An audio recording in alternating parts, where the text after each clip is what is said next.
ഇടവേള കഴിഞ്ഞ് വീണ്ടും വള്ളംകളി ആവേശമെത്തുകയാണ്.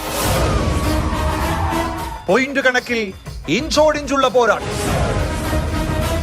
സെക്കൻഡുകളും മൈക്രോ സെക്കൻഡുകളും വിധി പറയും. അടുത്ത മത്സരം കായംകുളത്ത്. ഉച്ചയ്ക്ക് 2:30 മുതൽ തത്സമയം കാണാം ദ ഫോർത്തിലൂടെ.